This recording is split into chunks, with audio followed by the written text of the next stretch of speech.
오늘은 1919년 3.1 독립운동이 일어난 지 101주년이 되는 날입니다.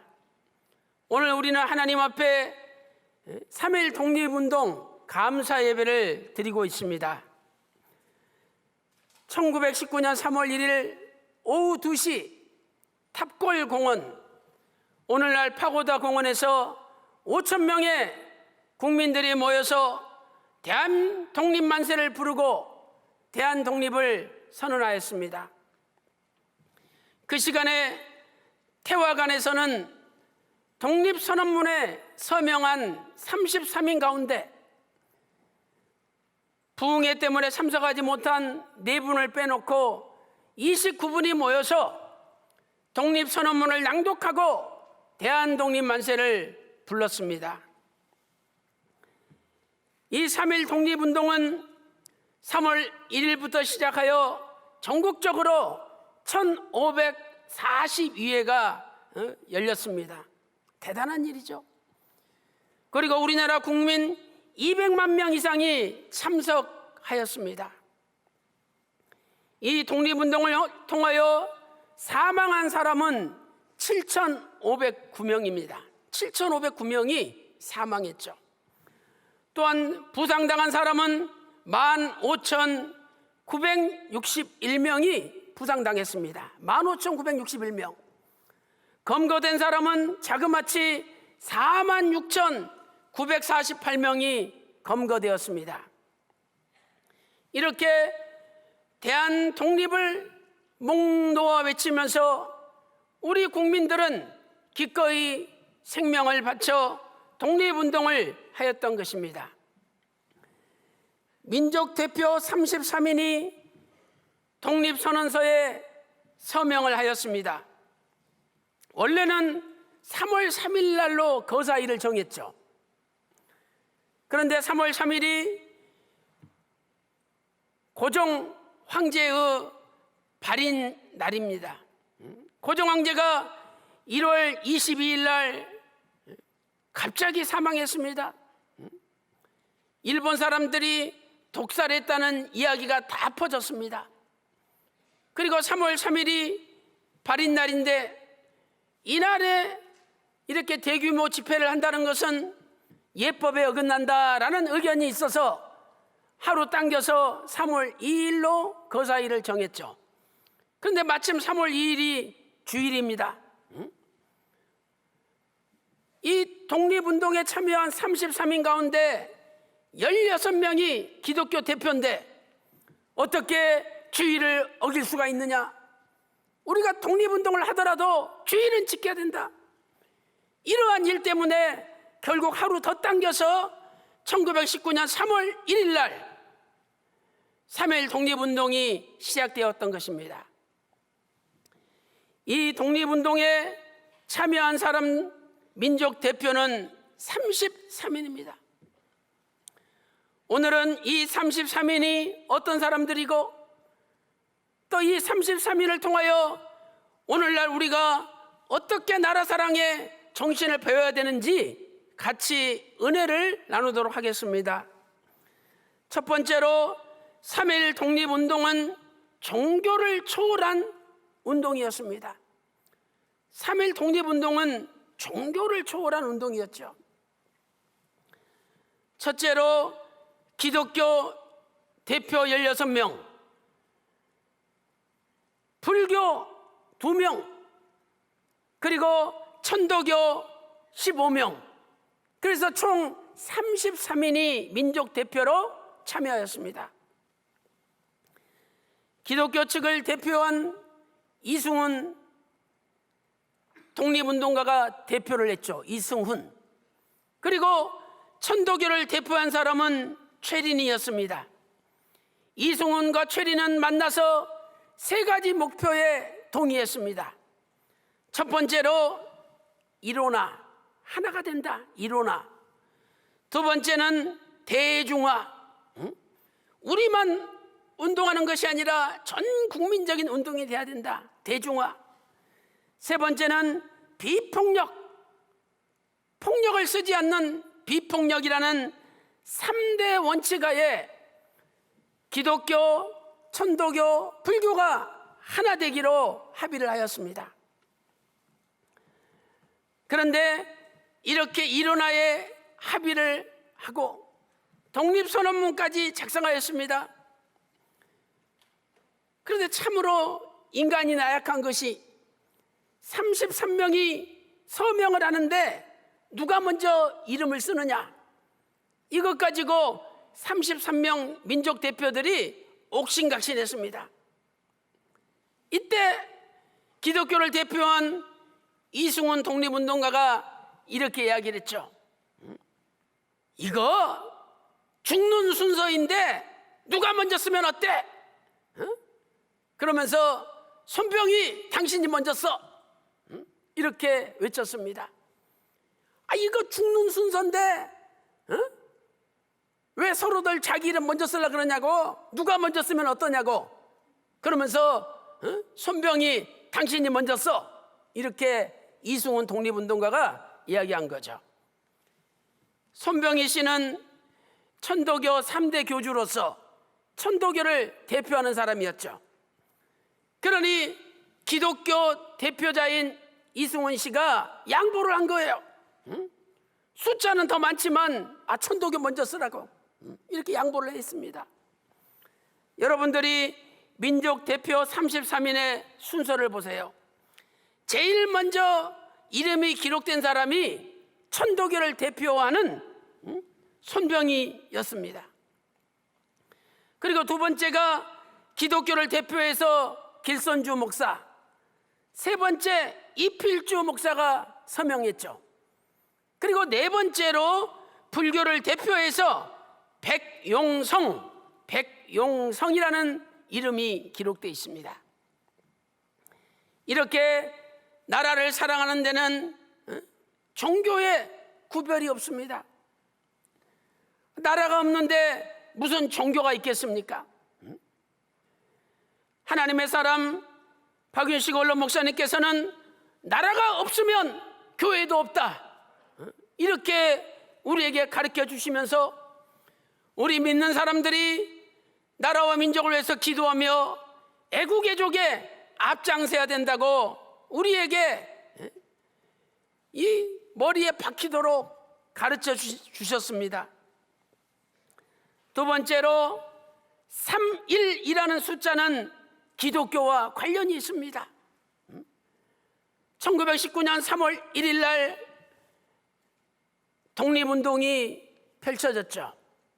그래서 우리가 3.1 운동이라고 부르죠. 이 3.1은 기독교와 관련이 있다고 많은 분들이 이야기를 합니다.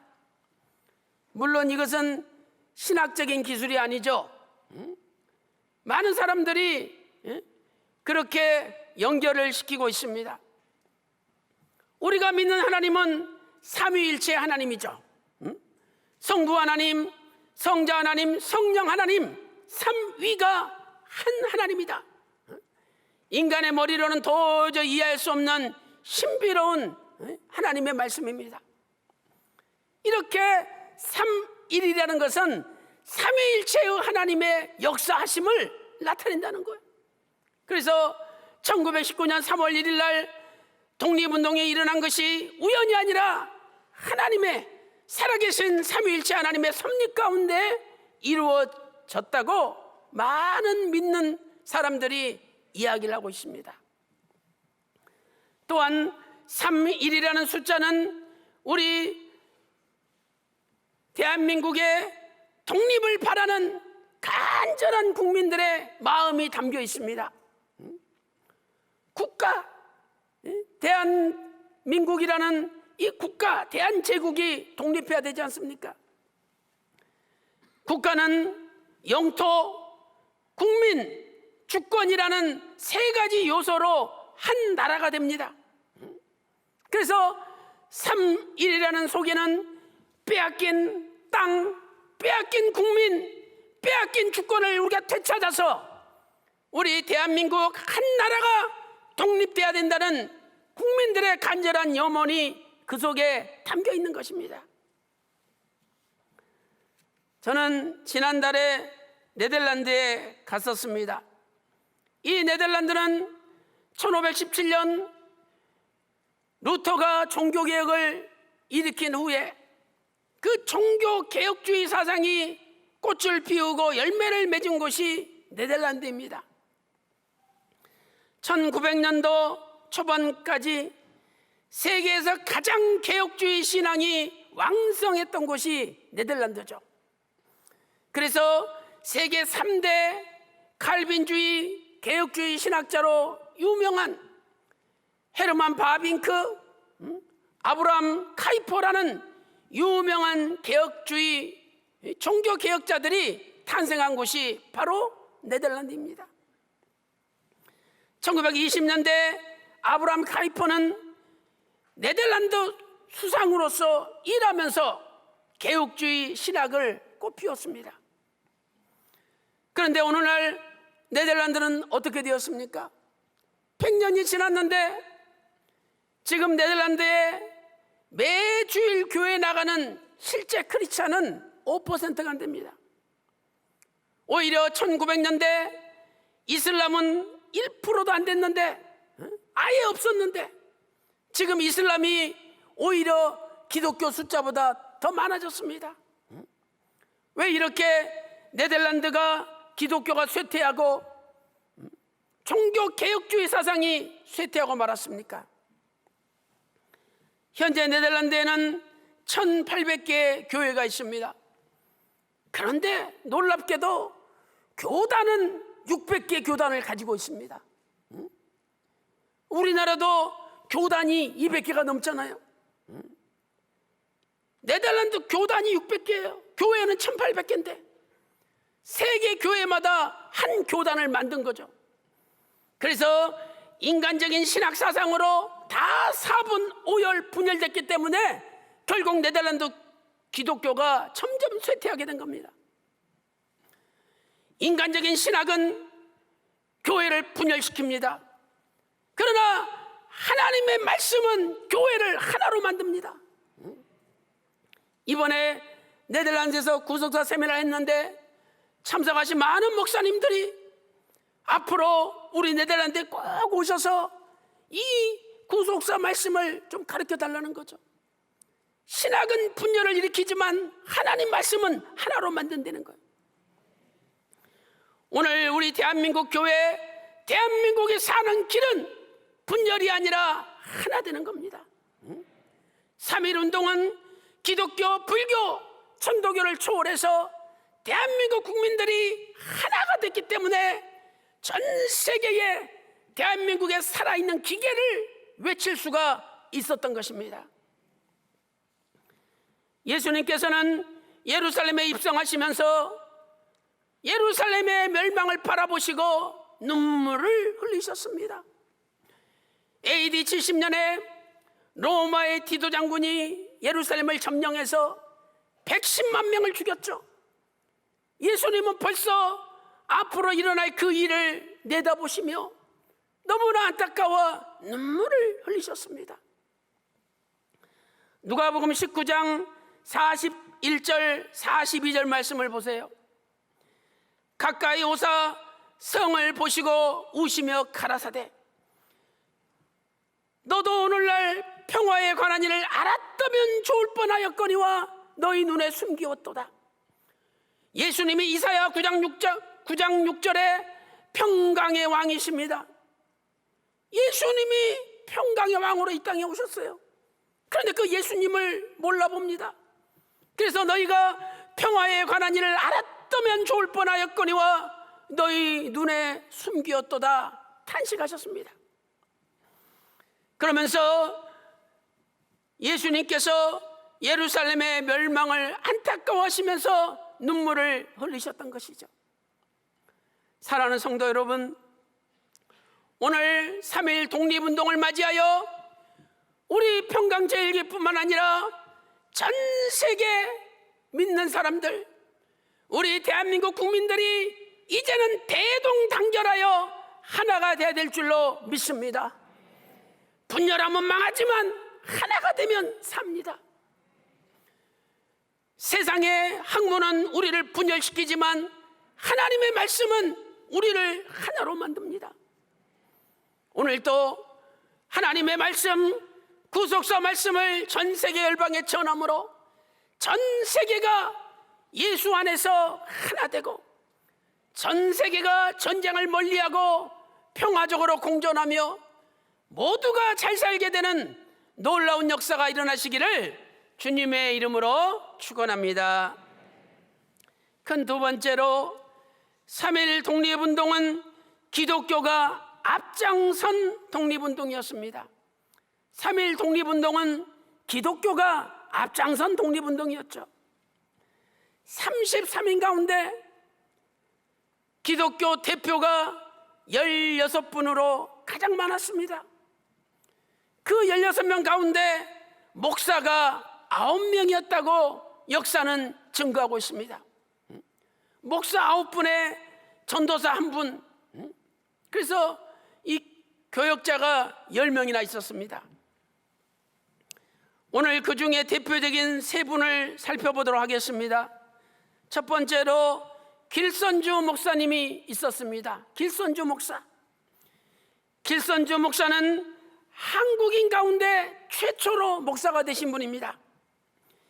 이분이 새벽 기도를 창시하였고 1907년에 평양 대부흥의 역사를 일으키신 분이죠. 이분은 1902년 목사가 되기 전에 조사로 취임하게 되었습니다. 조사. 오늘날로 말하면 이제 장로가 되는 거죠.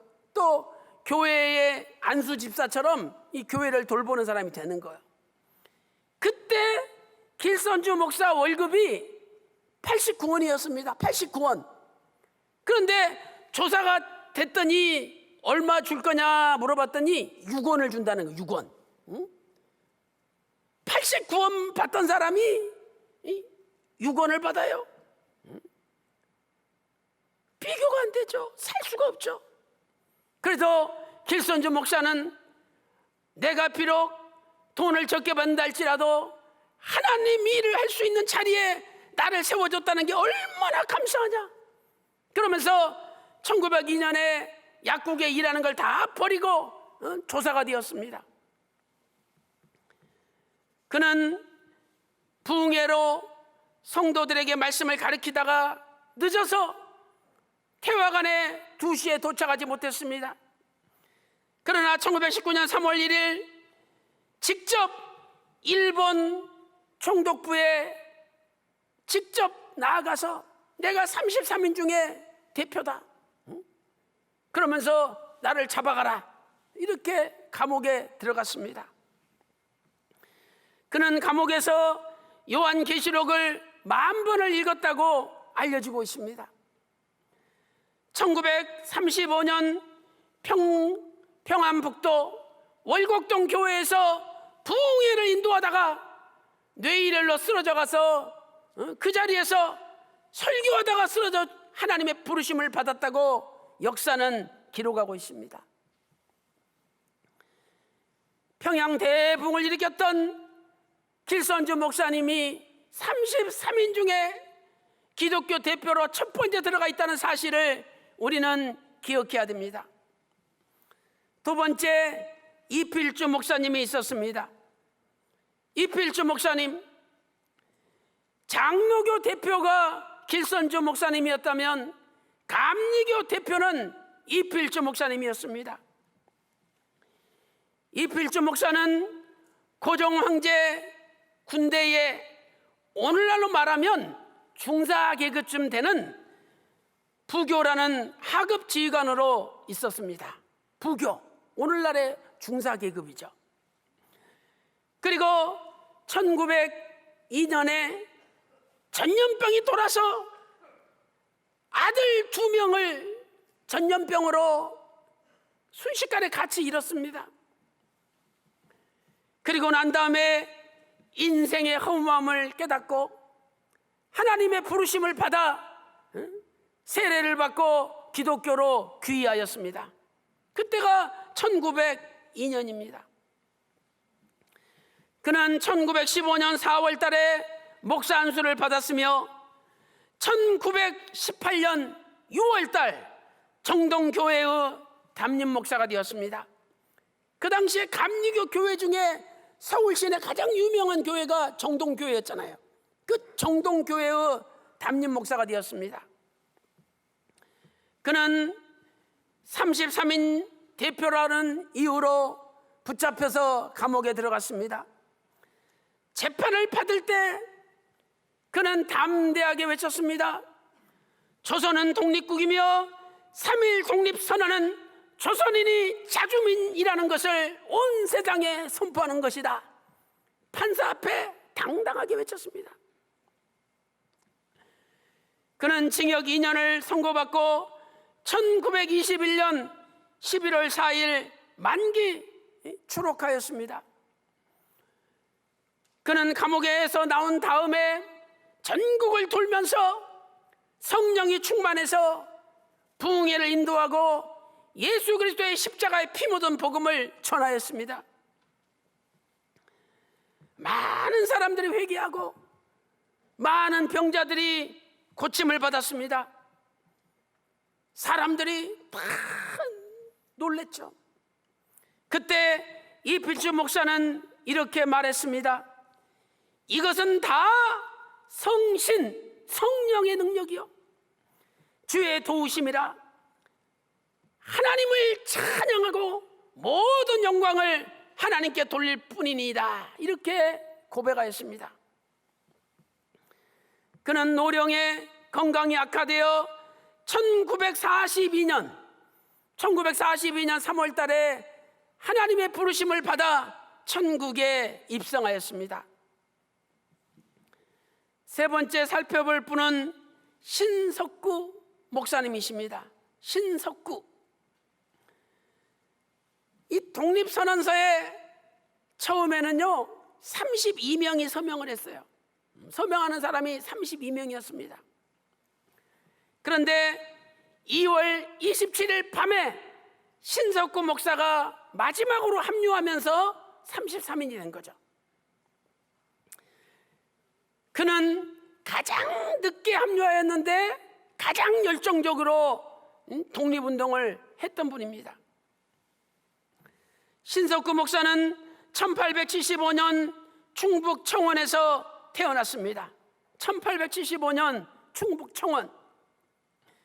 그리고 1907년 7월에 기독교만이 나라를 살릴 수 있다는 기독교 부국론을 깨닫고 기독교에 귀의하여 세례를 받았습니다.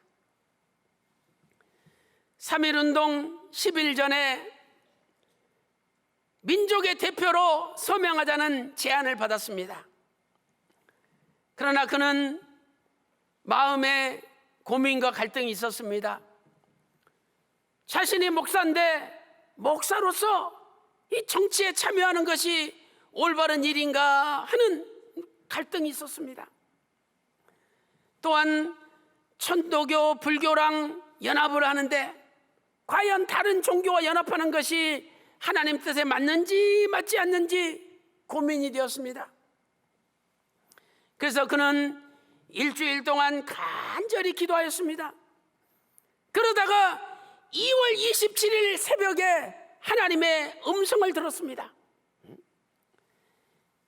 새벽 예배 때 간절히 기도하는데 하나님의 음성이 들렸습니다. 4,000년 동안 내려온 이 강토를 너의 시대에 잃어버린 것이 이 나라의 죄인데 찾을 기회에 찾아보려고 힘을 쓰지 아니하면 더욱 죄가 되지 아니하느냐. 이러한 하늘의 음성을 들었습니다. 찾을 때 찾으려고 힘을 쓰지 않으면 더 큰 죄가 된다는 거예요. 그 하나님의 음성을 듣고 야, 나도 참여하는 것이 뜻이구나. 그래서 제일 마지막으로 신석구 목사님이 사인함으로 33인이 된 거죠. 자, 이게 다 하나님의 섭리죠. 그는 재판 도중에 조선의 독립을 강력하게 외쳤습니다. 판사가 물어봤습니다. 피고는 조선이 독립될 줄로 아는가 이렇게 물어봤죠. 그렇다, 반드시 될 것이다, 반드시 될 걸로 확신한다고 대답했습니다. 또한 앞으로도 또 독립운동을 할 것이냐 물었을 때, 그렇다, 나는 독립이 될 때까지, 이 나라가 독립될 때까지 계속 할 것이다 라고 외쳤습니다. 그것 때문에 더 많은 매를 맞고 더 많은 고초를 당했지만 기꺼이 외쳤던 것이죠. 신석구 목사는 감옥에서 나온 다음에도 신사참배를 거부하였습니다. 그래서 1938년에 신사참배를 거부하였다고 또 감옥에 갇혔습니다. 그리고 1945년 8월 15일 우리 조선이 독립했잖아요.